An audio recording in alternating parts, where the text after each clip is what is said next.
Dear Pat, how did the time pass and how did it grow so late? Have we learned anything from the passage of time? Are we more mature, wiser, more perceptive, kinder? We have known each other now for centuries, and still I remember the first time and the last time. We come now to the book. It has been planned a long time. I planned it when I didn't know what it was about. I developed a language for it that I will never use. This seems such a waste of the few years a man has to write in. And still I do not think I could have written it before now. Of course it would have been a book, but not this book. I remember when you gave me this thick, black, expensive book to write in. See how well I have kept it for this book? Only 6 pages are out of it. A puppy gnawed the corners of the front cover, and it is clean and fresh and open. I hope I can fill it as you would like it filled. The last few years have been painful. I don't know whether they have hurt permanently or not. Certainly they have changed me. I would have been stone if they had not. I hope they have not taken too much away from me. Now I am married to Elaine, and in 2 days I am moving into the pretty little house on 72nd Street, and there I will have a room to work in, and I will have love all around me. Maybe I can finally write this book. All the experiment is over now. I either write the book or I do not. There can be no excuses. The form will not be startling, the writing will be spare and lean, the concepts hard, the philosophy old and yet newborn. In a sense it will be 2 books, the story of my county and the story of me, and I shall keep these 2 separate. It may be that they should not be printed together, but that we will have to see after the book is all over and finished, and with it a great part of me. I am choosing to write this book to my sons. They are little boys now, and they will never know what they came from through me unless I tell them.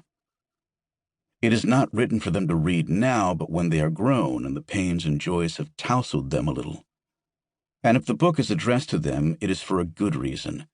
I want them to know how it was.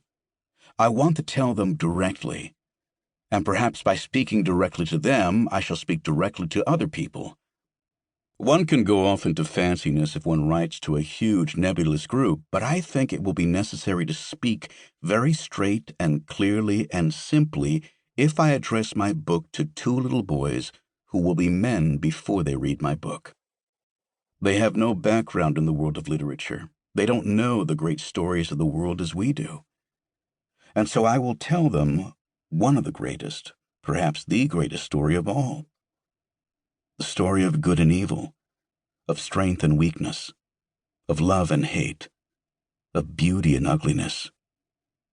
I shall try to demonstrate to them how these doubles are inseparable, how neither can exist without the other, and how out of their groupings creativeness is born. I shall tell them this story against the background of the county I grew up in and along the river I know and do not love very much. For I have discovered that there are other rivers. And this my boys will not know for a long time, nor can they be told. A great many never come to know that there are other rivers. Perhaps that knowledge is saved for maturity, and very few people ever mature. It is enough if they flower and reseed. That is all that nature requires of them. But sometimes in a man or a woman, awareness takes place. Not very often and always inexplainable. There are no words for it because there is no one ever to tell. This is a secret not kept a secret, but locked in wordlessness. The craft or art of writing is the clumsy attempt to find symbols for the wordlessness. In utter loneliness, a writer tries to explain the inexplicable. And sometimes, if he is very fortunate, and if the time is right, a very little of what he is trying to do trickles through. Not ever much. And if he is a writer wise enough to know it can't be done, then he is not a writer at all. A good writer always works at the impossible.